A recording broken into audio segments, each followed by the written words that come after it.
welcome you to BeMoreNews.com, the news before the news, where we uncover the truth.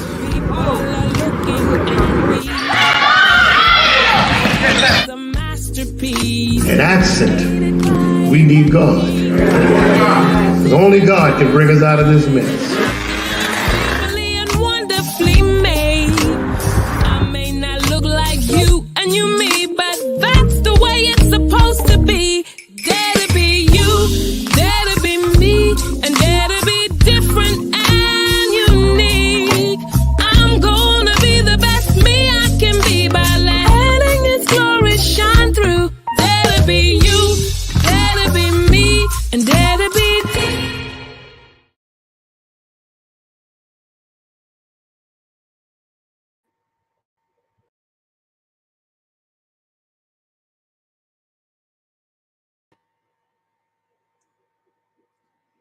Good morning, everybody. Good morning, good morning, good morning. It's a beautiful day in the neighborhood. Listen, I got a word for you. The word for you for today is entrepreneurship. Do you know what it is? So here we go. It's the process of discovering new ways of combining resources. The process of discovering new ways of combining resources. When the market value generated by this new combination of resources is greater than the market value these resources can generate elsewhere individually or in some other combination, the entrepreneur makes a profit. That's what I am talking about. So I want to take a moment, and I'm going to bring a couple of people on and just thank the people who support our businesses. And that would include the many sponsors that are listed on the listed down in the ticker tape here. Good morning, Michael Randolph. Right now it includes people running for office, but also Attorney Robert DeShiel, Attorney Billy Murphy, Attorney J. Wendell Gordon. So we want to thank the people who support our businesses, because without them, we would not be in business. Joining us to discuss entrepreneurship, we have, first of all, this young lady, Lisa Pierce. Good morning, Lisa Pierce. Good morning. Good morning. And we also have Gregory Adams. Good morning, sir. How are you? I'm good, Mr. Adams. How you doing? What you Doing eating, great. Mr. Adams? Good morning, Mr. Adams. Good morning, ma'am. God bless you real good. That's a piece of gum. Oh, you want to get rid of that? You on the Donnie Glover show. You wouldn't chew it on CNN, would you? Look, it was being swallowed as soon as as soon as you pulled my name up. So where you from, Mr. Adams? I'm originally from Philadelphia. I came to Baltimore in '86 with the National NAACP under Dr. Benjamin Hooks as the National Conference Director for the NAACP. And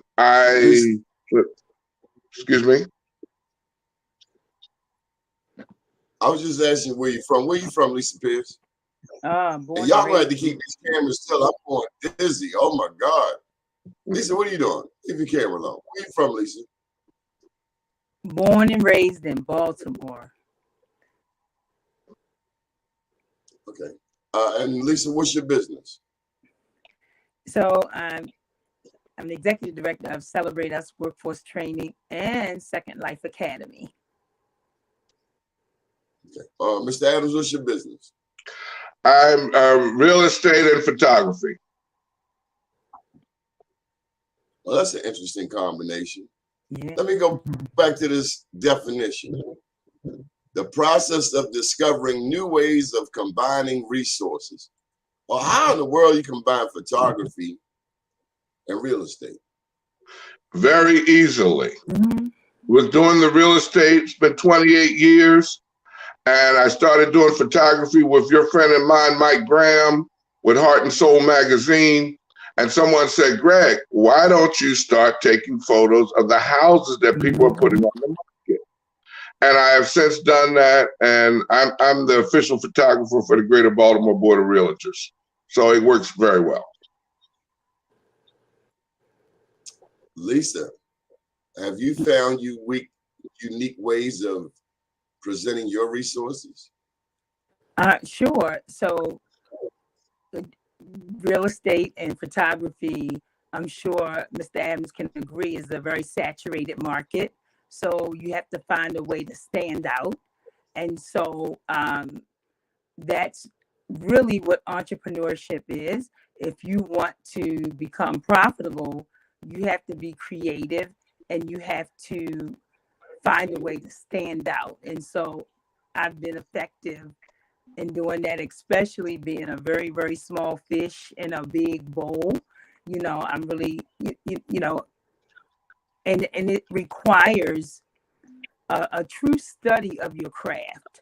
You know, one of the things that I realized with some entrepreneurs is that, you know, the learning and the mastering of your craft requires, you know, for you to research new ways, because, you know, every year there's a new workforce training program. Every year there's a new photographer. Every year there's somebody doing something new in real estate. And so the grind for the entrepreneur is, how do you stay relevant?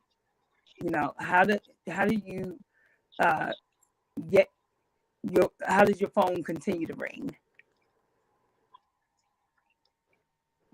So what is it you want to plug today, Lisa Pierce? So I want to plug Second Life Academy. Second Life Academy is a workforce training program exclusively for former high school athletes. So, you know, unfortunately, when we heard a couple of years back, shut up and dribble, you know, we didn't like who delivered that, you know, but there was some truth to that. That's the world that, you know, high school athletes live in.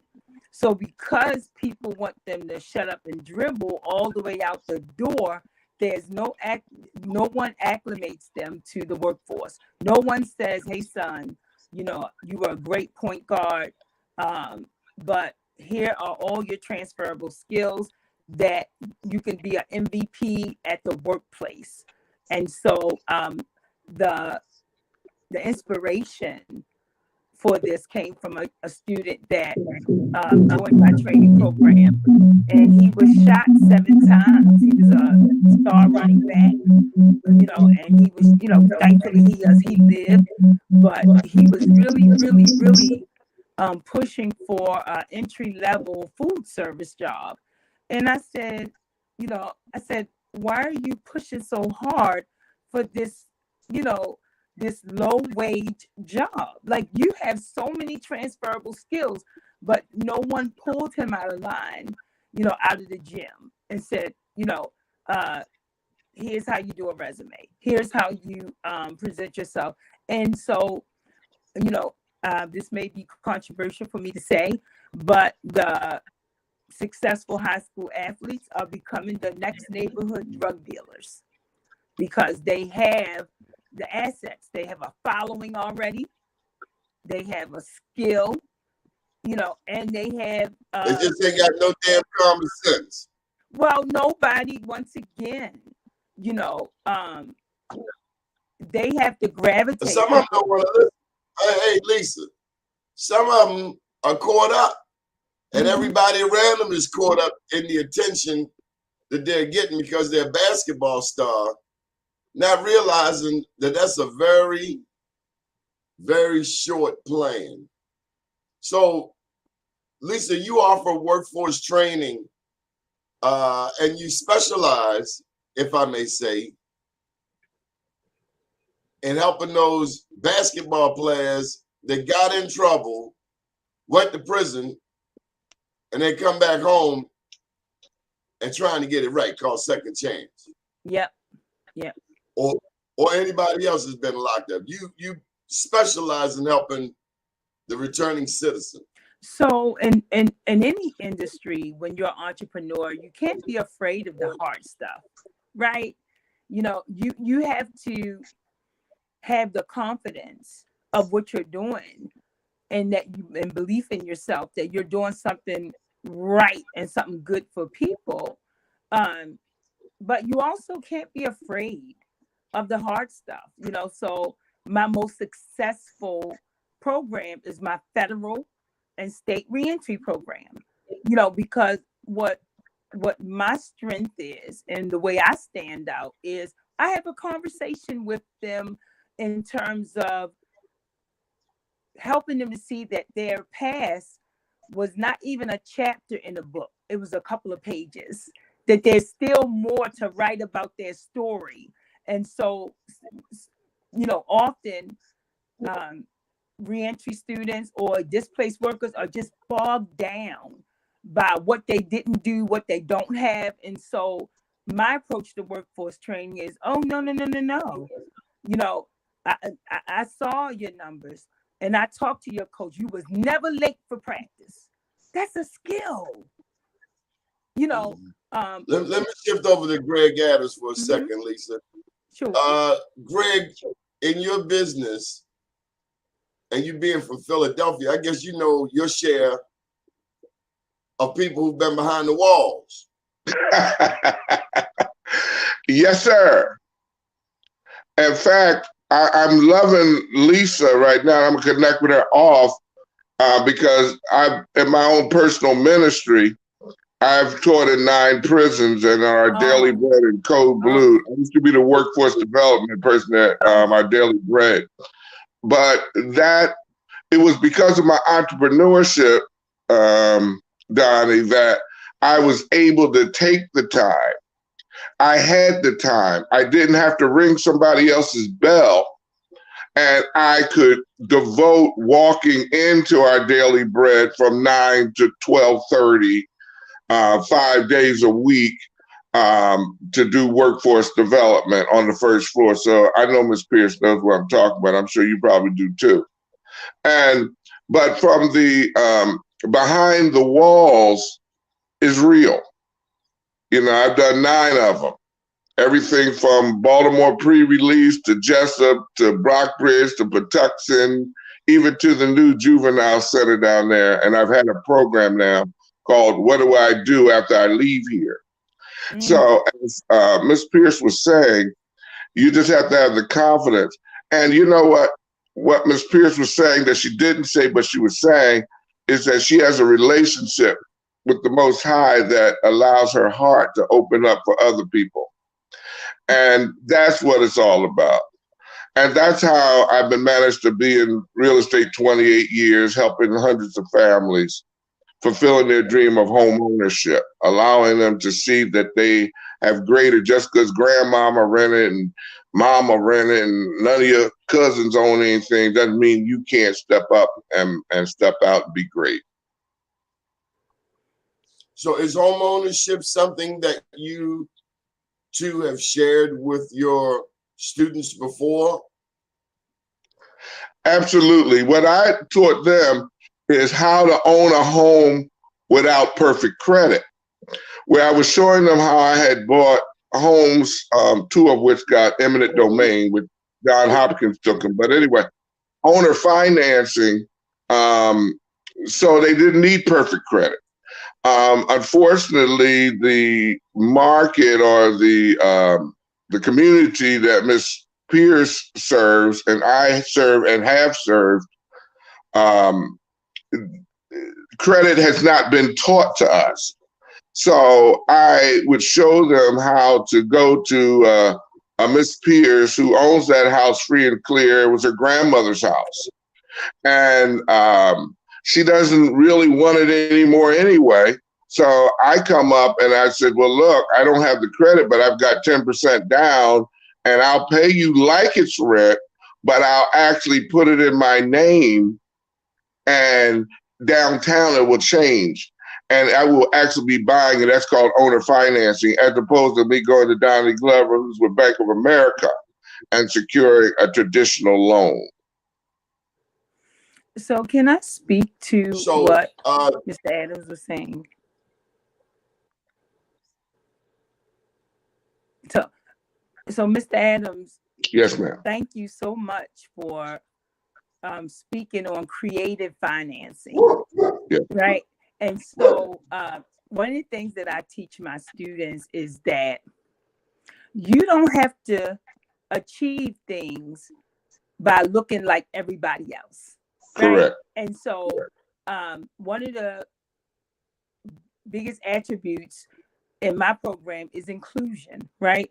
So everybody is on a Zoom call or in a classroom, but nobody knows where they came from, who funded them, right? And so you could be sitting next to somebody that just got out of federal prison for 12 years, Right. but that's actually the class superstar, right? So you get there with your own strengths and your own gifts, like you said, with home ownership.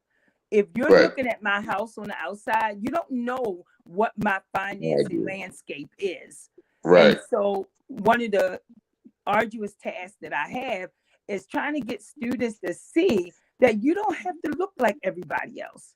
Your path does not have to be the same path as everybody else.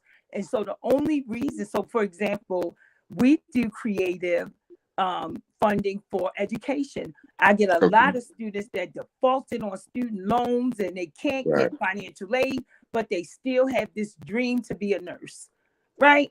My job is to build your value and show you how to be an asset versus a liability so that someone would be honored to fund your education.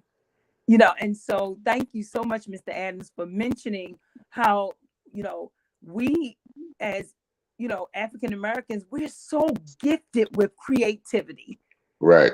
We all grew up in a house where we had a mother or a grandmother that could make. Okay, Lisa, I gotta steal my show back because you didn't hijack it. Hold tight.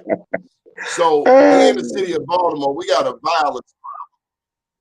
A lot of people want to shoot each other. People are shooting each other like they've never done it before here in the city of Baltimore.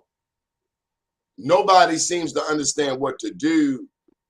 And so it looks like both of you will have a whole new generation of students in the years to come at the rate it's going, if they even survive, if we even survive.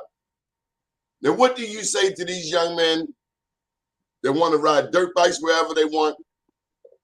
They want to sell dope, coke, and rock in front of the police. And who the hell even wants to be a police anymore? That's more like being an adult babysitter who calls the coroner after we done killed each other. What do we do about this burgeoning number of Black people in jail? And women, y'all don't get no break. Fastest growing demographic. What are we doing? This is 2022. We're moving backwards. We have disgraced Harriet Tubman, Frederick Douglass, and every other one of our ancestors. What do we do? Can I respond to that? So the first thing that you do is you apologize to that young person and you acknowledge that somebody failed you. Some adult somewhere failed you. They told you 2 or 3 times to go to school and they left it right there.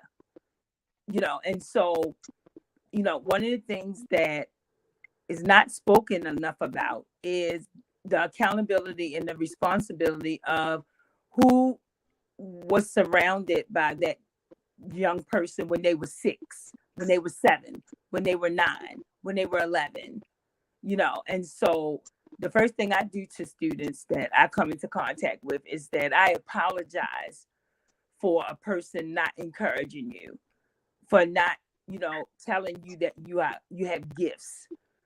I'm sorry that you felt that you had to engage in, maladaptive behavior to survive. Let me help you get out of survival mode and get you into success mode? Well, I do it a little different, actually, quite the opposite. I tell them that you are greater than you think you are. Mm-hmm. The failures of others are not yours. There's more in store for you if you believe. And I ask for the real kings to stand up because mine's primarily after the males.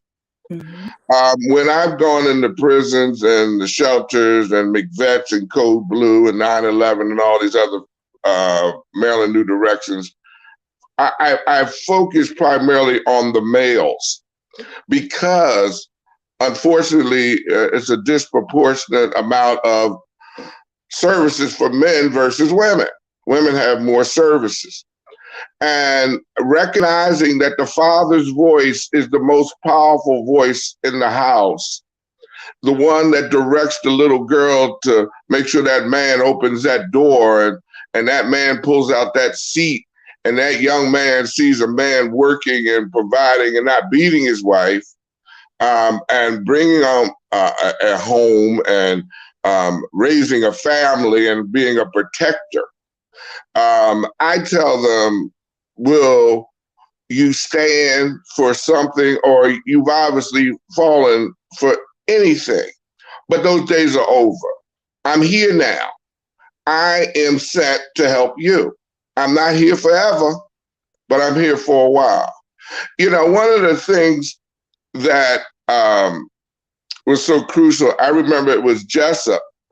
And I started off telling them it doesn't matter who I am, where I'm from, because you have to be at the same level in order for people to receive you. And it says, I said, from the warden to the watchtower, everyone would be in jail if they got caught. Everyone, all of us. We'd have done something. But now, even though you weren't a good father, because I taught fatherhood, manhood, and finance and job readiness while I was in those places, even though you were a horrible father, God's given you an opportunity to be a great grandfather. You can change and stem the tides. We just have to give the young men, and it's primarily young men, and Donnie's absolutely correct. The fastest No. It's not. It's both. Okay. Lisa, tell me about the women. What do we say to these women? Because we got more women out here on these streets slinging, getting locked up, running over people. So young black women, fastest growing demographic in America in prisons. Mm-hmm. That's true. And, well, you know, I hate for this to sound like a cliche, but some of this has to do with social media. And so people don't understand the fantasy of social media. And so it gets real when you stand in front of a real judge. And so what is unfortunate about social media is that it's been accepted to look successful or to look productive without really being, you know, that's been accepted. So I talked to Lisa. Lisa, you're not answering.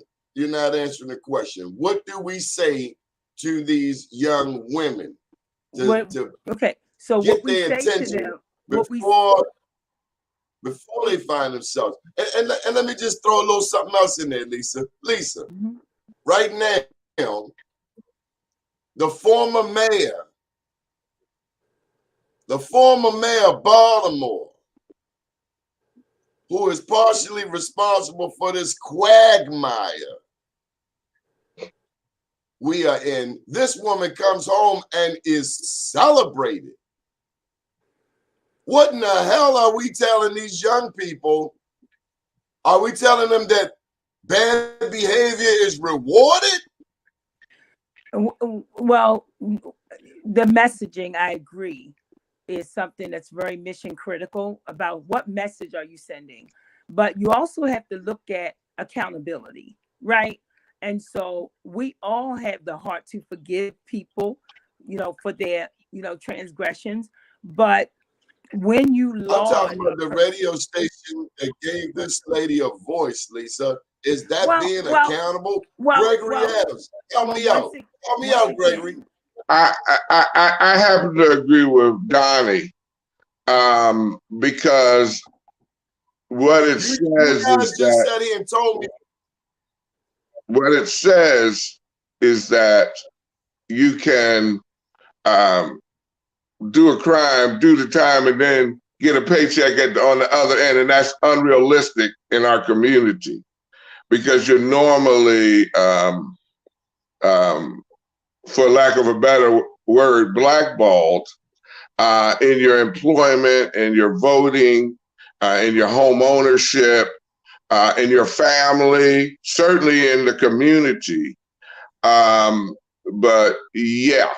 Now I say something different to the ladies. To our young people?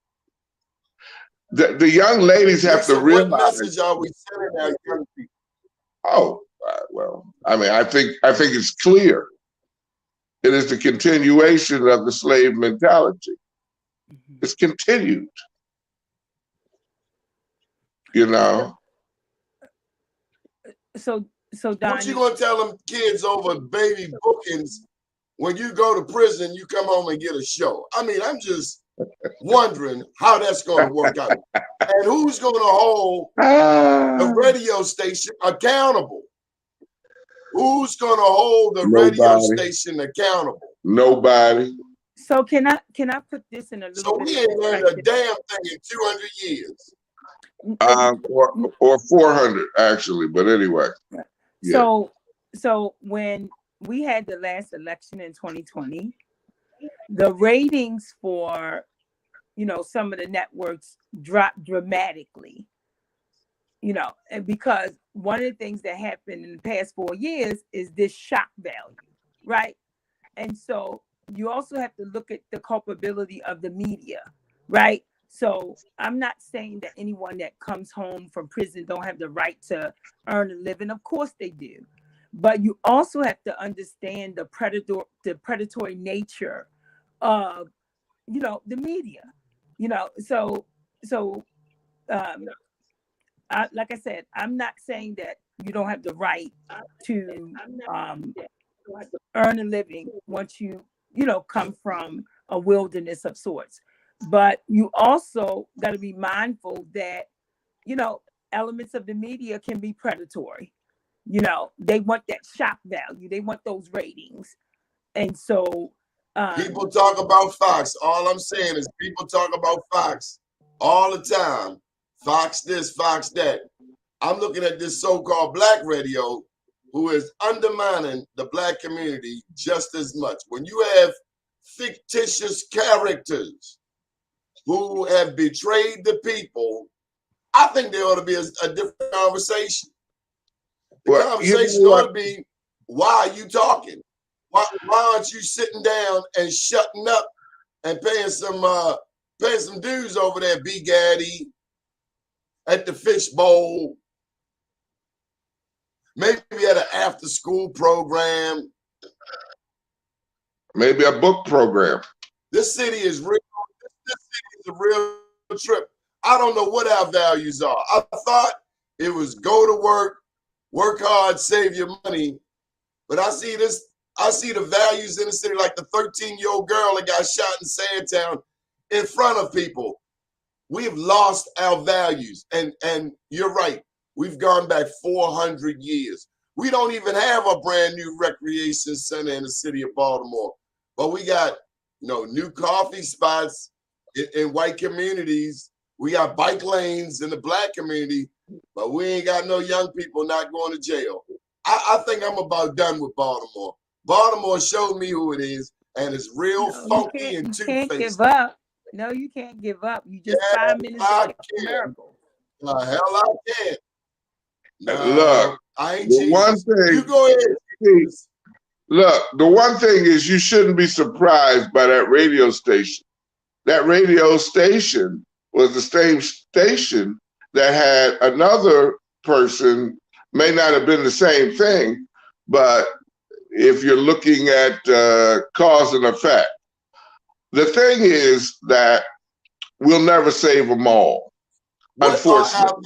What do we value? We tell the kids, look, we well, see well, Jay-Z, Lil Wayne. We don't want our kids to be young rappers, but these politicians ain't no more than rappers. And the thing is, at least the rappers making some money.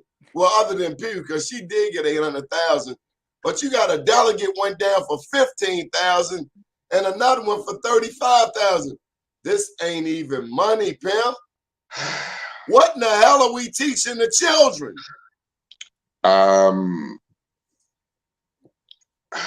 I've always felt that's why our cities mess up. And where the preachers at? Ain't one of you two a preacher? No, y'all ain't no preacher. Well, actually, I do. Where I'm actually a minister, but anyway. But see, the thing is, the preachers are just the talkers. See, I'm a servant who happens to be a minister, who happens to walk the talk as opposed to just talking the walk. The thing is, it's about change. It's about community. I'll die. Okay, no big deal. Everybody dies. But I'm going to have done something before I leave. And the thing is, I'm going to tell them that you are greater than you think you are. Mm-hmm. Now, if I could get the adults to do that, then they could teach their children. Unfortunately, or fortunately for us on this line, our children or grandchildren will be fine because they have us and we had somebody else. They may not have had that. But I don't really dwell on the past. It's kind of like if I do well, I ain't dwelling on the past. Okay. Let me cut you right there. Lisa Pierce, we have so many people going to prison. So many people come back home with sexual trauma. Can we touch that for a minute? How traumatized? Yeah. Can I just mention something that I teach? So I teach a module called Control Your Appetite.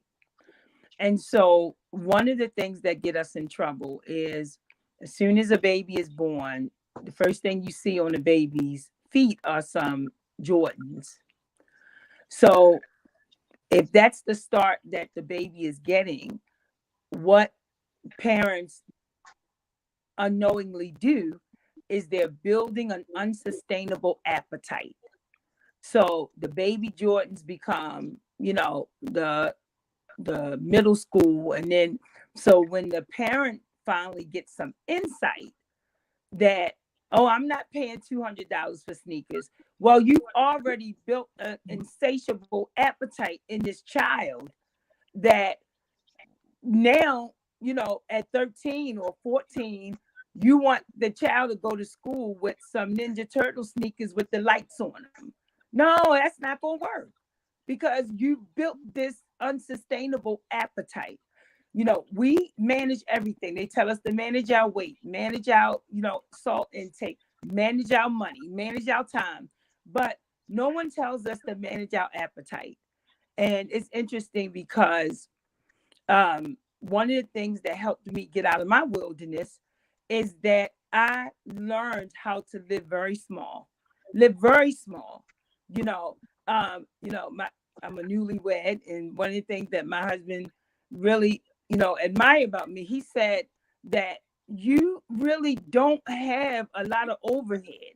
I don't, because when you are a servant, when you want to serve people, you need resources, you need access to things, but you can't be bogged down with things because of an unsustainable appetite. I run Celebrate Us the same way. Greg Adams, I see you over there smiling.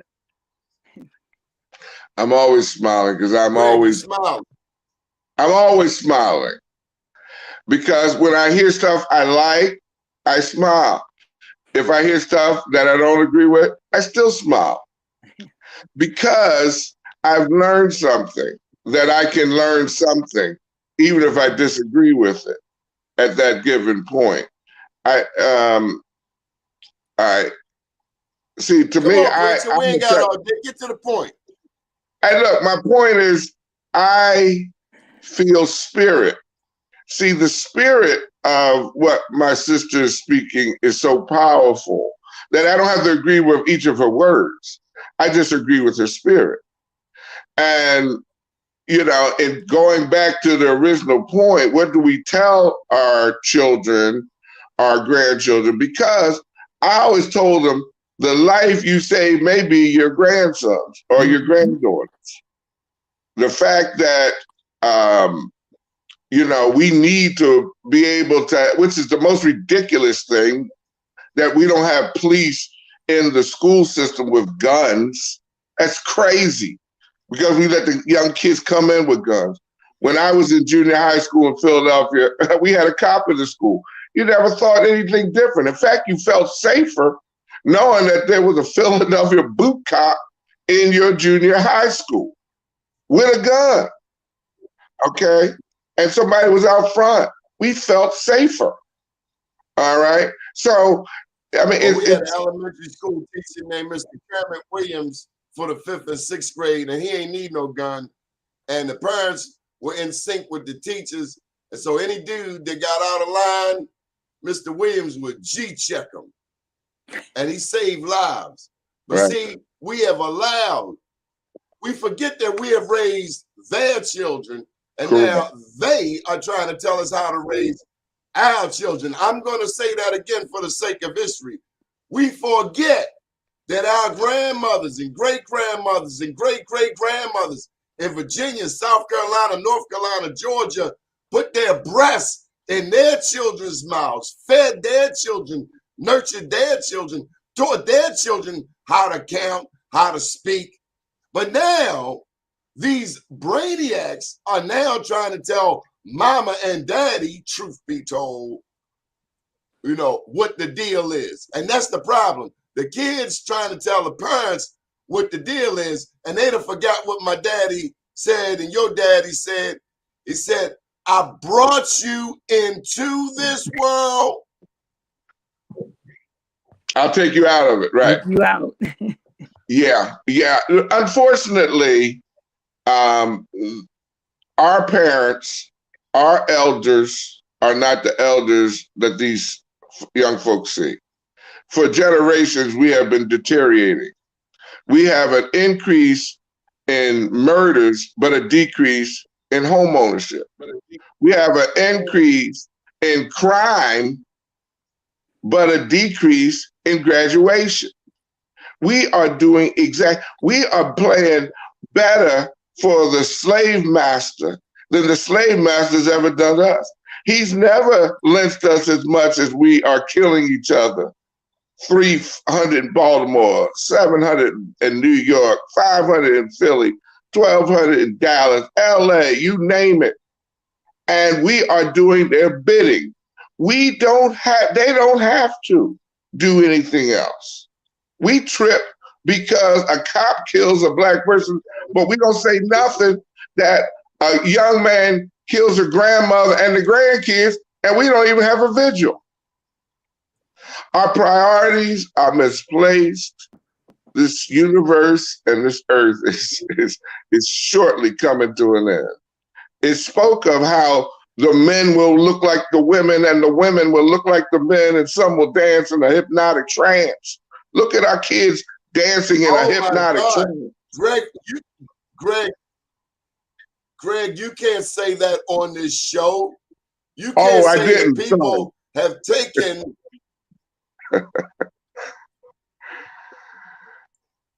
Woo. Yes, my brother. I don't care who people sleep with. I don't care who you sleep with. Stop trying to make it my business. And stop trying to tell my 5-year-old about your sexuality. Because my 5-year-old ain't thinking about sex. Exactly. That's the sick world we live in. Where are the people of faith? Where are the Muslims? Where are the Christians? Who are the people who are going to stand up and say, look, keep trying to shove. Yeah. The 800 Club. What in the hell do they stand for? Can anybody come tell on, me? 800. Yes, 800. It's 800 million of them going one way, and the rest of us are going to hell. But the thing is that I grew up in the time. I'm 64, so I don't care. I'm 64. I'm gonna live longer than most people who may be even watching this. Now, the thing is that I grew up at a time where we didn't need guns to protect our projects. It was actually those good old Christians that threw out the Muslims. And in the community, that they garnered so much respect by, yes, sister, good morning, brother. You know, they didn't need it. And unfortunately, the ones who purport to be followers of the Messiah, who purport to be, okay, are doing the work of the enemy. And if we were allowed Greg, again. Greg, yes, you know sir. about the projects? Yes, sir. I'm what familiar. You know about the projects? Well, sir. What you know about the projects? I mean, you mean the ones in Baltimore, the ones in Philly, the ones in Detroit? What are you talking about? I've lived in New York. I see. I'm not just one-dimensional. This is not my own. Projects? Yeah, you know, the little tight rooms that they call a house. Yeah, and maybe about 30, 40 people on one floor and then 40 on the next and the next and the next. And depending on what city you lived in, determine how tall you were.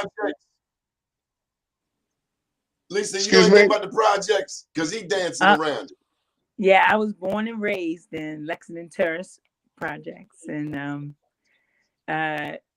proud alumni, success story from the projects.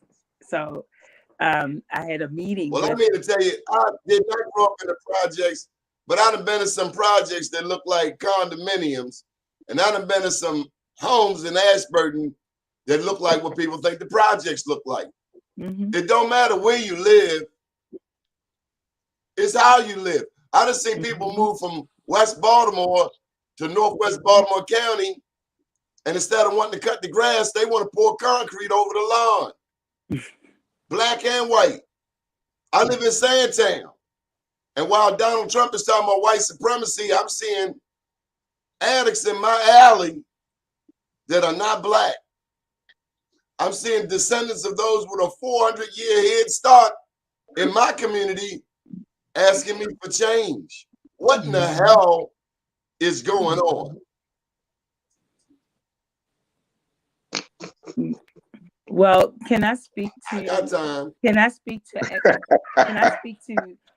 You know, the exploitation, you know, of poor people, you know, and so when the opioid crisis was at its worst, and I saw a story where they were saying that people were coming from Carroll County coming to Baltimore, and it was because the people of Carroll County, the residents, the taxpayers, they weren't allowing that nonsense to happen in Carroll County. But Baltimore has been exploited, you know, and so instead of them saying, no, you stay in Carroll County where you live, you know, people continue to pile on the exploitation of Baltimore. I had a meeting recently, you know, about how construction companies get these $1 million contracts and they don't hire. If you drive down Russell Street, you'll see tags from Pennsylvania, California, Connecticut, because that's who they give the jobs to. So there's always been this institutional exploitation of Baltimore that is really, really, you know, frustrating, because how can we get better when we want better, but there's this element of exploitation that just, you know, erodes our confidence, you know, out. I would say that we don't want better. We're satisfied with the muck and the mire. And that's the reason why my message is always of a higher level, and the fact that you are valued more. Because Baltimore doesn't love itself. It hates itself. In fact, it's like that maggot, what was that, Funkadelics, the maggot head, America Eats Its Own. I know this is going back a little far for y'all. But Oh, I remember. that's the reality. It's a love thing or a lack thereof, because we don't care about each other. You know, we get upset over stuff that means nothing. And people are dying and are hungry. And see, so I stopped crying about it. I stopped regurgitating. I hate to rechew my food except with refried beans. So, that's the only thing I like is done over is refried beans, because talking don't get us nowhere. You know, action. I always tell people, do not mistake effort with effectiveness. They're two different things. You can march all day.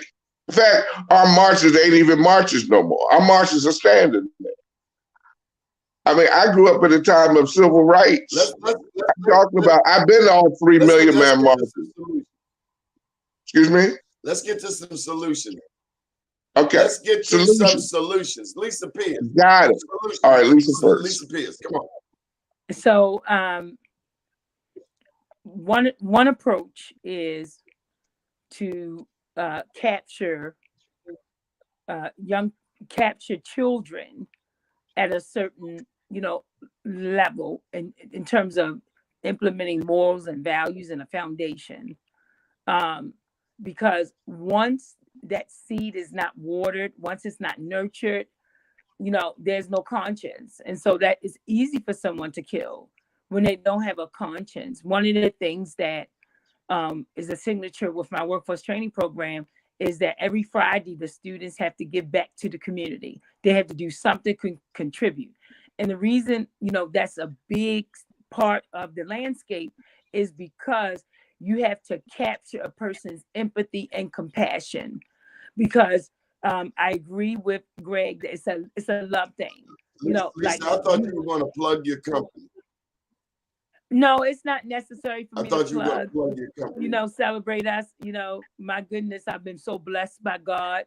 I have a wonderful, Lisa, I want you to plug your company. So if I plug my company, I want people to Can I run my show, Lisa? Sure, go ahead. Lisa, can I run my show? Okay, I need Please, you to plug. Please do. The training program. So, like I said, Plug Celebrate Us and Second Life Academy. Come as you are. Don't think that what you've done in your past, like nothing, students sometimes want guarantees. No, the only things you get guaranteed is the things you work at. So, but if you come to Celebrate Us, come as you are, and let's Lisa, you're not being helpful. Lisa, what is your phone number? Lisa, no. What is your phone number? People need your help. I'm not here for that. I'm here, to uplift you and your guests. This is my show, Lisa Pierce. Lisa Pierce, how can people get in touch with your company? Stop playing. It's 9:48 in the morning. I done had Gregory Adams, Lisa Pierce. How can people get in touch with you? All right. So celebrateusworkforcetraining.com. All right. Now for Greg Adams, and I'm here on the ring. For me,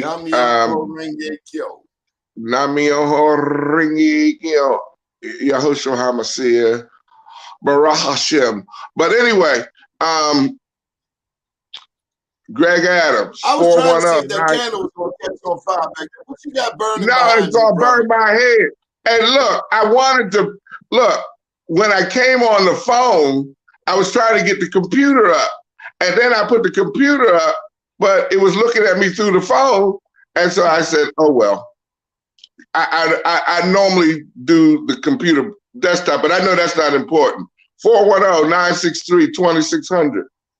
Greg Adams, 410-963-2600. I help you fulfill your dream of home ownership. I change your life for the better. I get you college education money. I get you vacation money. I get you peace of mind money, retirement money. Also, my other business, as Donnie knows, is I'm your next level photographer. So when you want it done right the first time, we go in and I capture the moment, because it's only in the moment that anything matters. Once it's gone, it's gone. And we don't have time to. What event did you cover this weekend, Gregory Adams? I'm sorry, sir. What event did you cover this weekend? I was just completed sheriff's. Look, my phone. Somebody called in the interim. That's why I didn't want to use a phone. Can you hear me? Can you hear me? Yes, okay. Gregory Adams. Okay, I'm sorry, sir. I can't see you. This past weekend. All right, I've got to only next time you invite me on, sir. There I go. I'll be sure to use my desktop and not my phone. The sheriff's fundraiser. Okay. No, it's my fault, sir. The sheriff's fundraiser. Come on. Okay. You said the question was, what was the last event I just did? Was the sheriff's fundraiser? That's what I asked you 2 minutes ago. Yes, sir. Who was there at the event, Gregory Adams? I know who wasn't there. Donnie. But there were some good people there. There were a lot of movers and shakers, people that care about the community. I'm not a real name dropper. I was enjoying my daughter and granddaughter. Well, that's how you're supposed to. Lisa Pierce. Yeah, Lisa Pierce. Yes. Lisa Pierce, since you started all of this inspirational stuff off, why don't you take us on home? Since you don't want to put your phone number out there. Let me tell y'all, you know what? I don't need her. I don't need her. No. You too late. 591 Listen, if you need a job. Well, say it again. 443-591-2658. And Donnie, can I say one thing? Because what I'm going to say is so short and sweet, and it's only going to take 20 seconds. My email is stoprenting@yahoo.com. Stoprenting@yahoo.com. What you want to do is stoprenting@yahoo.com. That's how you get me. That's how it changed lives. What's that all about? Well, what's that all about? Well, let me just tell you what it's all about. Many years ago, back when Kurt Schmoke was mayor, I started a nonprofit called the Stop Renting Institute of Maryland, because at the time I was with Long and Foster, and so many people kept telling me that they couldn't buy. And I said, what do you mean you can't buy?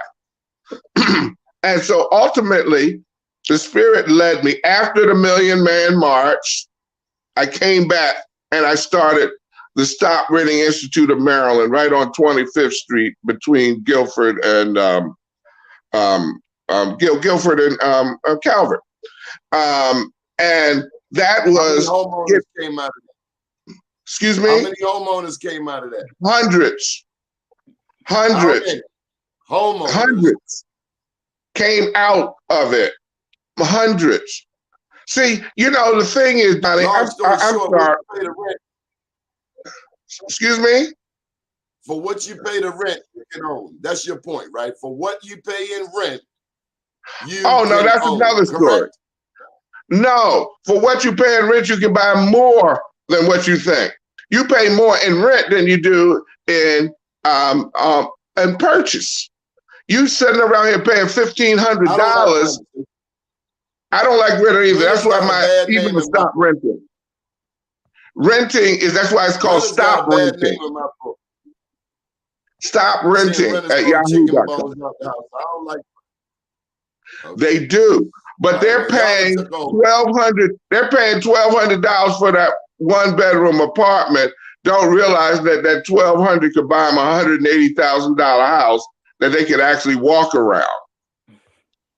See, they don't understand that. And mess up their own house. Yeah, and they can mess up their own house. Why renters got holes in walls? Pride of ownership. It's kind of like those new sneakers you bought a couple weeks ago. As soon as you got the new ones, you move the old ones out the way, you put the new ones up there, they look all nice. You know, when Lisa bought that new dress, you know, it just sits out there all pretty. And that's how it is with home ownership. When you look at it like that, that you care about it, You actually make space for it, you know, and you take care of it. And that's what happens with home ownership. I mean, we could spend hours Okay, talking so about what's wrong. look here. Okay, we're almost done. I need one piece of advice from Lisa and Greg. Now, first, I'm going to go to Greg on this one. Here's the question. If you had the mayor, the governor, and the president in front of you right now, and they will ask you, what does Baltimore need? Gregory Adams, what would you tell them? You got 30 seconds. Bam. God. I'm not gonna make. There you go. I said mine. Guidance. Lisa? Guidance. You know, you need, no one can reach success alone or with their own level of knowledge. So you need guidance. You need, you need to be educated, not just in the classroom, but educated within your whole existence. You know, you have to become a lifetime learner, you know, and so. I don't know if y'all been to an HBCU, but there's a book that they have you read called Things Fall Apart by Chinua Achebe. Yep.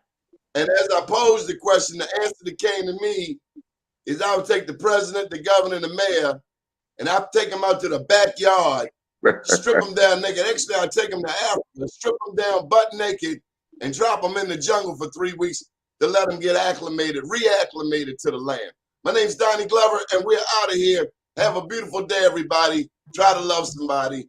Try to forgive somebody. And if you step on somebody, I want to talk to Miss Pierce. Duck.